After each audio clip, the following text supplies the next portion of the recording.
ان تمام تر ممالک نے کوئی نہ کوئی ڈرامہ کرنا ہے. یہ جو ڈیل کے خلاف ممالک ہیں یہاں پر کوئی نہ کوئی ڈرامہ ہوگا اور بیک اینڈ پہ اس ڈرامے کے پیچھے جو پلاٹ کر رہا ہوگا وہ اسرائیل کر رہا ہوگا. اور ان تمام تر ممالک کو ایک طرح سے پاکستان کے اوپر بہت زیادہ غصہ ہوگا اور ان کو لگے گا کہ پاکستان کی وجہ سے امریکہ اسرائیل سے بھی دور ہوا, پاکستان کی وجہ سے امریکہ گلف میں اپنے ماتحت یا اپنے پپٹ سے بھی دور ہوا, اور پاکستان اسی وجہ سے ایران کے قریب بھی ہوا. اور اسی وجہ سے یہ تمام تر ممالک, چاہے وہ دبئی اور ابوظہبی ہیں, چاہے وہ بحرین ہے, چاہے وہ کویت ہے, چاہے وہ سعودی عرب ہے, چاہے وہ اس علاقے سے دیگر جو ممالک جن کو آپ کہہ سکتے ہیں کہ وہ امریکن اتحادی ہیں, وہ پھر ہمارے بلوچ خطوں کے خلاف سازش کریں گے اور ایران کے بلوچ خطوں کے خلاف سازش کریں گے. اس بارے میں بھی تھمبنیل آپ کے سامنے موجود ہے کہ میں اس بارے میں بھی ولاگ کر چکا ہوں. یہاں پر پھر یہ پروکسیز کی صورت میں خدا نہ خواستہ دہشت گردی کو بھی ٹریگر کرنے کی کوشش کریں گے, کچھ اس قسم کے ایونٹس کرنے کی کوشش کریں گے کہ کسی طریقے سے ہمارا بلوچ خطہ یا ایران کا بلوچ خطہ وہ الٹرنیٹیو آف گلف نہ بن سکے, وہ دوسرا شارجہ نہ بن سکے, دوسرا دبئی یا دوسرا ابوظہبی نہ بن سکے. لیکن الٹیمیٹلی یہ بننا تو ہے, کیونکہ اب تک بھی جو کچھ بلوچستان کے اندر ہمیں دیکھنے کو ملتا تھا یا ایران کے سیستان و بلوچستان کے اندر دیکھنے کو ملتا تھا, کہیں نہ کہیں بیک اینڈ پہ نیومرولوجیکل کیلکولیشنز کے اکارڈنگ اس کے اندر یو اے ای کا ہاتھ بہت زیادہ نظر آتا تھا. لیکن اب اس کے ساتھ ساتھ ہونا کیا ہے یہاں پر, تو یہ ایونٹس تو یہ تو میں پہلے سے پریڈکشنز کر چکا ہوں, لیکن جو ہونا ہے وہ بھی تمام تر پریڈکشنز میں پہلے سے کر چکا ہوں, کیونکہ میں تھمبنیل ہمیشہ ساتھ آپ کے سامنے چلاتا ہوں تاکہ آپ کو پروف بھی نظر آ جائیں. سب سے پہلے تو ڈونلڈ ٹرمپ کے حوالے سے مواخذے کی تحریک, امپیچمنٹ کی تحریک بھی آپ کو نظر آئے گی, اور اس کے پیرالل آپ کو سی آئی اے میں موجود جو یہودی لابیز ہیں وہ ڈونلڈ ٹرمپ کے زندگی کو بھی خدا نہ خواستہ خطرات پیدا کرتی ہوئی آپ کو نظر آئیں گی. زندگی اور موت کا تعین تو اللہ تعالیٰ کی ذات کو زیب دیتا ہے, لیکن ڈونلڈ ٹرمپ کو پیرالل دو طرح کے خطرے ہوں گے, ایک زندگی کے حوالے سے اور دوسرا یہ کہ امپیچمنٹ کے حوالے سے. اور اسی دوران میں اسرائیل کی جانب سے ایک کوشش اور کی جائے گی امریکہ سے بدلہ لینے کے لیے, بلیک لائیوز میٹر والی. پھر آپ کو پتہ ہے کہ امریکہ کی تمام تر معیشت جو ہے وہ اسرائیلیوں کے ہاتھوں میں یرغمال ہے. وہ اکنامک کولیپس یا اکنامک ڈپریشن جنریٹ کرنے کی بھی کوشش کریں گے, سوشل ڈپریشن جنریٹ کرنے کی بھی کوشش کریں گے, پولیٹیکل ڈپریشن جنریٹ کرنے کی بھی کوشش کریں گے. اور اس کے ساتھ ساتھ امریکہ کے اندر ایتھنو نیشنل سیپریٹزمز بھی ٹریگر ہوں گی, جس میں اسرائیل کا کردار بھی ہوگا, اور کہیں نہ کہیں روس نے تو بدلہ لینا ہی ہے. اور اس حوالے سے میں مفصل آپ کے سامنے 2023 کے 2 نومبر کو بھی ولاگ کر چکا ہوں, مارچ 2024 میں بھی, 2025 میں بھی متواتر ولاگز کر چکا ہوں کہ کون کون سی ریاستوں میں ایتھنو نیشنل سیپریٹزمز ٹریگر ہونے والی ہیں, کون کون سی امریکن ریاستیں نام لے کر بتا چکا ہوں کہ وہ کینیڈا کے ساتھ الحاق کریں گی, کون کون سی میکسیکو کے ساتھ, کون کون سی وینیزویلا کے ساتھ. لیکن یہ جو میکسیکو اور وینیزویلا کے ساتھ اتحاد ہے یہ کنفیڈریشن کی صورت میں, یعنی کہ آزاد ہو کر ان کے ساتھ اتحاد بناتی ہوئی یا کنفیڈریشن بناتی ہوئی نظر آئیں گی. لیکن بہرحال 2026, 2027, 2028 پروبیبلٹیز کے اکارڈنگ بتا رہا ہوں, امکانات کے اکارڈنگ امریکہ کا رقبہ کافی حد تک آپ کو سکڑتا ہوا دکھائی دے گا. اور اسی جنگ کے تناظر میں جب یہ جنگ شروع ہوئی تھی میں نے آپ کو بتایا تھا کہ اس کے اندر جب امریکہ اور اسرائیل کی شکست ہوگی تو پھر اسرائیل خفت مٹانے کے لیے لبنان کی جانب بھی رخ کرے گا, شام کی جانب بھی رخ کرے گا. لبنان کے شمالی حصوں کے اوپر تو اس نے تقریباً قبضہ کر ہی لیا ہے, شام کی جانب بھی اس نے کچھ نہ کچھ اگریشن کرنا ہے, اور یہ چیزیں بھی آپ کو اب واضح طور پر نظر آ رہی ہیں. اور ان تمام تر عوامل کے دوران نیکسٹ کیا ہوگا, ایسا نظر آتا ہے کہ جیسے میں نے آپ کو پاکستان کے زائچے میں بتایا تھا نا کہ 2 آپریشن بنیان المرصوص یا 2 مارکہ حق اور بھی نظر آتے ہیں, ایک انڈیا کی جانب اور ایک دبئی اور ابوظہبی کی جانب. ایسا نظر آتا ہے اس ایگریمنٹ کے بعد دبئی اور ابوظہبی اس قدر زیادہ سٹ پٹا جائیں گے, ان کو یہ لگے گا کہ جیسے ایرانینائزیشن آف گلف بھی ہو چکی ہے, ایرانینائزیشن آف اسٹیٹ آف ہرمز بھی ہو چکی ہے, ایرانینائزیشن آف ویسٹ ایشیا بھی ہو چکی ہے. یعنی اس ایگریمنٹ کی صورت میں ایک ٹھپا لگ جائے گا ایرانینائزیشن آف ویسٹ ایشیا کا, اور پھر دبئی اور ابوظہبی ڈائریکٹ ہماری بلوچستان کی بندرگاہیں اور ایران کی جو سیستان و بلوچستان یا کرمان کی جو بندرگاہیں ہیں ان پر اٹیک بھی کر سکتے ہیں. اور اس زمن میں آپ کو پہلے بھی بتا چکا ہوں کہ اسرائیل کی شہر پر دبئی اور ابوظہبی گوادر اور چابہار کو بھی نشانہ بنا سکتے ہیں, چاہے پراکسس کی صورت میں چاہے ڈائریکٹ حملے کی صورت میں. اور اسی کے پیرالل انڈیا نے بھی جب بھی پاکستان پر حملہ کرنا ہے امریکن شہر پہ کرنا ہے, اور امریکہ کے اندر جو یہودی لابیز ہیں ان کی شے پر حملہ کرنا ہے، اور پاکستان کے حوالے سے وہ اس ضمن میں تیاریاں بھی کہیں نہ کہیں کر چکے ہیں، دبئی اور ابو دھابی بھی اس ضمن میں کہیں نہ کہیں تیاریاں کر چکے ہیں، اور اسی وجہ سے میں آپ کو کہتا ہوں کہ پاکستان کے ذائچے میں 2 اور مارکہ حق یا 2 اور آپریشن بنیان المرصوص موجود ہیں، لیکن پاکستان میں کچھ لوگوں کو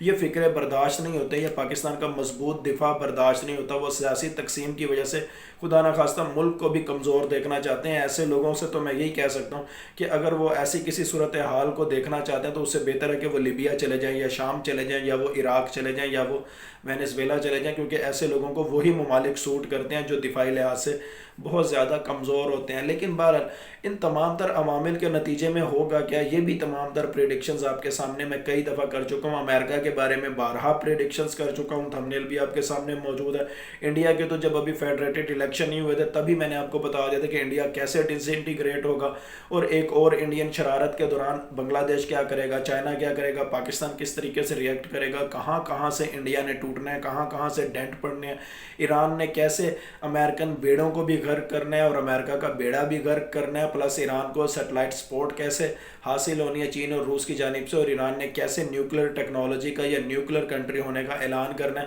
اسی جنگ کے تناظر میں شروع میں ہی میں نے آپ کو بتا دیا تھا کہ یو اے ای کی فیڈریشن میں تناؤ آنے والا ہے، اور شارجہ اور ایران کا بھی مشترکہ جزیرہ ہے، اور راس الخیمہ اور ایران کے 2 مشترکہ جزیرے ہیں، جس کی وجہ سے یہ دونوں ریاستیں کبھی نہیں چاہیں گی کہ وہ ایران یا چائنا کے خلاف کھڑی ہوں، اور اسی وجہ سے شارجہ آپ کو الگ سٹینس لیتا ہوا نظر آئے گا، یا یو اے ای میں راس الخیمہ آپ کو الگ سٹانس لیتا ہوا نظر آئے گا۔ اور اس کے بعد کئی لوگوں نے، کئی آسٹرولوجرز نے، کئی اوٹ پٹانگ لوگوں نے شارجہ کے بارے میں کریڈٹ لینے کی کوشش شروع کر دی۔ میں تھمبنیل بھی آپ کے سامنے اگر شیئر کرتا ہوں، تاریخ بھی شیئر کرتا ہوں، صرف اسی وجہ سے کہ آپ خود دیکھ لیں کب میں نے یہ پریڈکشن کی ہوئی ہے۔ اسی طرح اگر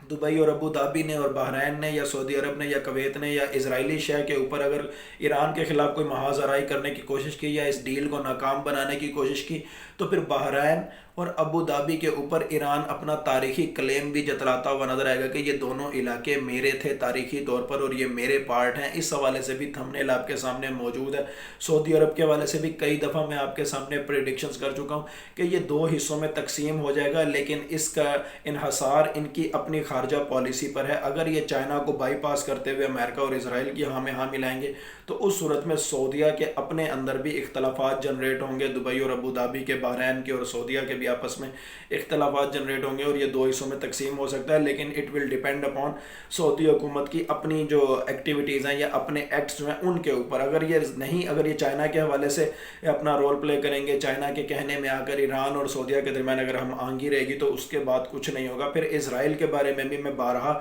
پریڈکشنز کر چکا ہوں، بلکہ آپ لوگ جب گریٹر اسرائیل کے حوالے سے یا غزوہ ہند کے حوالے سے پوچھتے تھے، میں نے مفصل تاریخی حوالوں سے بھی آپ کے سامنے ان کے فیکٹس رکھے تھے کہ کس طرح ہمارے معاشرے میں چہمگوئیوں کو اسلامائزڈ کر کے پھیلا دیا گیا ہے یا سیاسی نظریات کو اسلامائزڈ کر کے پھیلا دیا گیا ہے۔ لیکن بہرحال اس وقت میں آپ کو جنرلی یہ بتا دوں کہ 2026 2027 2028 پروبیبلٹیز کے اکارڈنگ، امکانات کے اکارڈنگ دنیا کے نقشے بدلنے کا سوال ہے، جس میں فرنٹ فٹ پر آپ کو پاکستان اور رشیا نظر آئیں گے۔ اب پاکستان کے حوالے سے لوگ پوچھتے ہیں کہ پاکستان کے اندر سے کون دنیا کے نقشے بدلے گا۔ پاکستان کے اندر سے خارجہ پالیسی کے حوالے سے بھی تھمبنیل آپ کے سامنے شیئر کر دیتا ہوں۔ جب غزہ بورڈ آف پیس ہو رہا تھا تب بھی میں نے آپ کو کہا تھا کہ پاکستان کی خارجہ پالیسی جو ظاہری اعتبار سے لوگ نظر آ رہے ہیں وہ نہیں بنا رہے، پاکستان کی خارجہ پالیسی کوئی اور بنا رہا ہے، اور اس نئی خارجہ پالیسی کے اکارڈنگ پاکستان اور ایران کا بھی مشترکہ دفاع ہے، پاکستان اور ایران کا مشترکہ فیوچر بھی ہے، اور پاکستان اور ایران کے حوالے سے مستقبل کے تمام تر پیرامیٹرز بھی نظر آتے ہیں۔ ایسا نظر آتا ہے پاکستان کے ذائچے میں ابھی بھی کہ پاکستان کے ذائچے میں کہیں نہ کہیں اتھارٹیرینزم تو موجود رہے گا، ڈنڈا تو موجود رہے گا، سٹک تو موجود رہے گی، لیکن کہیں نہ کہیں ایک ایونٹ ہوگا، اور اس کے بعد جو پولیٹیکل پپٹس یا پولیٹیکل ایکٹرز جو ہمیں نظر آ رہے ہیں ان کے نقشے بھی بدلنا شروع ہو جائیں گے۔ پاکستان کے اندر ایک ایونٹ کے بعد یہ نقشے تو بدلنا شروع ہو جائیں گے، لیکن کہیں نہ کہیں اتھارٹیرینزم یا ڈنڈا یا سپریم لیڈر والے ایٹریبیوٹس کہیں نہ کہیں آپ کو برقرار رہیں گے۔ لیکن الٹیمیٹلی پاکستان کے اندر دال بدین بھی ایک نیا تبوک بنتا ہوا نظر آئے گا۔ تبوک سعودی عرب کا صوبہ ہے، اسی طرز کی ڈیولپمنٹ آپ کو بلوچستان کے ضلع دالبدین کے آس پاس ہوتی ہوئی نظر آئے گی. ہمارے ساحلی علاقے چاہے گوادر، پسنی، جیوانی اور ماڑا یا کراچی یا بدین، یہ آپ کو دوسرا گلف یا دوسرا شارجہ بنتے ہوئے نظر آئیں گے. بہاولپور میں قلعہ دراوڑ سے لے کے رحیم یار خان کے چاندنا ایئرپورٹ یا الحبیب ایئرپورٹ تک، اور اس کے بعد بہاول نگر تک آپ کو ایک نیا ابو دھابی یا ایک نیا دبئی بنتا ہوا نظر آئے گا. لیکن الٹیمیٹلی اس ریجن نے گرو کرنا ہے، پاکستان نے گرو کرنا ہے، ایران نے گرو کرنا ہے، افغانستان نے مار ابھی پڑنی ہے جب تک وہ اینٹی پاکستان ایلیمنٹس کو کک آف نہیں کرتے. اس کے بعد انہوں نے بھی گرو کرنا ہے، اور پاکستان، ایران اور افغانستان کے ٹرائی بارڈر لائن پر جوائنٹ ایڈمنسٹریٹو مارکیٹ بھی بننی ہے، جو عمران خان کے ذائچے میں بھی نظر آتی ہے، جس حوالے سے میں مفصل رزسٹیو اکانومی کے کنٹیکسٹ میں کتاب بھی لکھ چکا ہوں. لیکن پاکستان کے ذائچے کے اعتبار سے بتا دوں کہ آپ میں سے جو لوگ ایکسپورٹ امپورٹ کرنا چاہتے ہیں، یا خاص طور پر بلوچستان کے وہ لوگ جو اکثر مجھ سے اکنامکس سے ریلیٹڈ سوال پوچھتے ہیں یا اکنامک فیوچر سے ریلیٹڈ سوال پوچھتے ہیں، ان کو میں بارہا کہتا ہوں کہ اگر آپ کا بزنس شارجہ کی جانب تھا، اگر آپ کا بزنس عمان کی جانب تھا، یا اگر آپ کا بزنس بحرین کی جانب تھا، عمان کی حد تک تو ٹھیک ہے، لیکن دوسری جانب اگر آپ کا بزنس تھا تو اس کو آپ بائی پاس کرتے ہوئے آپ ایران کی جانب رخ کریں. آپ کو اس سے کئی زیادہ فائدہ، آپ کو بہت زیادہ فائدہ ہوگا، اور 1-1.5 سال کے بعد آپ کو یہ تمام تر بزنس ایکٹیویٹیز افغانستان اور افغانستان کے راستے سینٹرل ایشیا کی جانب بھی ہوتی ہوئی دکھائی دیں گی. اور اس زمن میں ٹرائی بارڈر لائن پر جوائنٹ ایڈمنسٹریٹو مارکیٹ ایک طرح سے آپ کہہ لیں ایک نیا ریجنل سٹی آباد کرنے جا رہی ہے، جس میں تمام تر پاکستانی عوام، ان تینوں ممالک کی عوام کا بہت زیادہ فائدہ ہونے والا ہے، اور یہ تینوں ممالک ایک بلاک کی صورت میں ابھر کر سامنے آنے والے ہیں. اور اس حوالے سے میں مفصل کتاب بھی لکھ چکا ہوں، لیکن وہ کتاب نیومرولوجی کے کنٹیکسٹ میں نہیں، وہ رزسٹیو اکانومی کے کنٹیکسٹ میں، جو کہ میری اسپیشلائزیشن ہے. اور یہ کتاب آپ کو Google per on line purchase کی صورت میں مل بھی سکتی ہے. بہرحال یہ جو کچھ آپ کو میں نے بتایا، زورواسٹرین نیومرولوجی کے اکارڈنگ بتایا، یا کہیں نہ کہیں رزسٹیو اکانومی کے اکارڈنگ بتایا. اللہ تعالیٰ چاہیں تو یہ سب کچھ ہو، اللہ تعالیٰ چاہیں تو کچھ بھی نہ ہو، اللہ تعالیٰ چاہیں تو کچھ ہو اور کچھ نہ ہو. بلا شبہ غیب کا علم صرف اور صرف اللہ تعالیٰ کی ذات کو ہے. Thank you so much.